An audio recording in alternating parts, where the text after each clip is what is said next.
up guys, it's Nathan from Higher Level Performance and I'm back. In this video we're going to be looking at another one of the movement patterns that we like to have a look at in the HLP movement assessment, and this one is the overhead squat. Okay, so similar fundamental patterns as the squat movement, which hopefully you've already looked at and worked through. However, the overhead squat is fantastic because it now allows us to have a look at the movement capabilities through the whole kinetic chain. Okay, so we're looking at the ankle, the hip, and the shoulder and the thoracic spine, and it's really going to highlight any issues that we have. Okay, so when we're doing our overhead squat, we first want, it doesn't have to be a stick mobility, it can be a broomstick, but nothing weighted, so we don't want it heavy. Okay, it wants to be nice and light.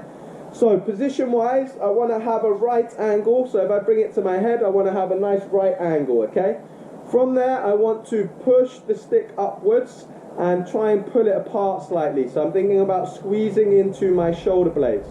I do not want any bend in the elbow, so I want to keep the arms locked out, keep pinching the shoulder blades back and down, and then from there I want to try and sit into my overhead squat. So essentially sit into my squat pattern.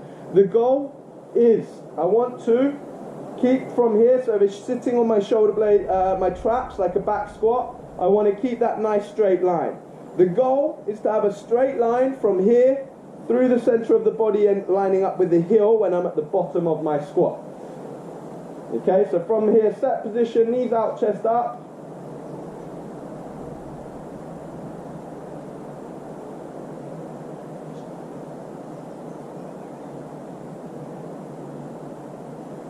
Okay, so what you'll tend to notice from myself is that that squat does not look fantastic. Okay, the shoulder mobility is good because I'm able to keep a nice straight line. So if I had poor shoulder mobility, what we would be seeing is this.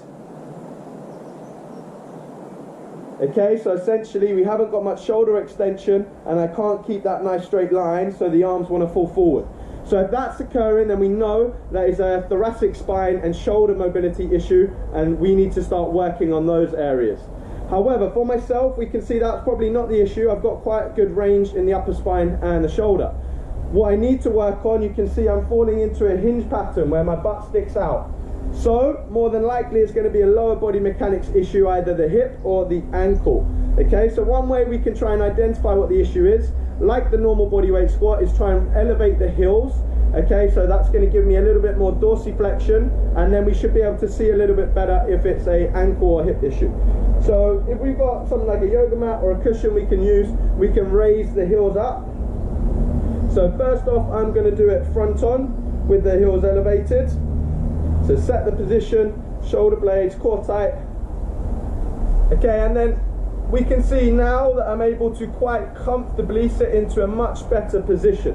Alright, if I show you that again side on, you'll notice the difference between my first one, okay, where I was really struggling to stay upright, and then with the heels elevated, pulling the shoulder blades apart, chest up, shoulders back.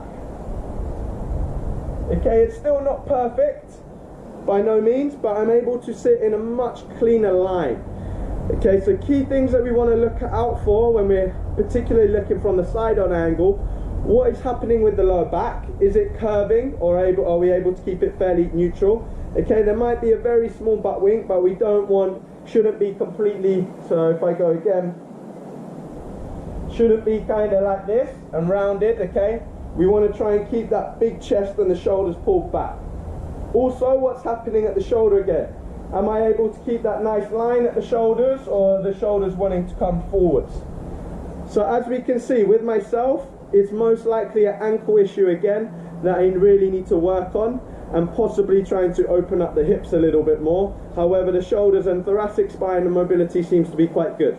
Okay, it's really important that we highlight these areas because that's going to massively influence our programming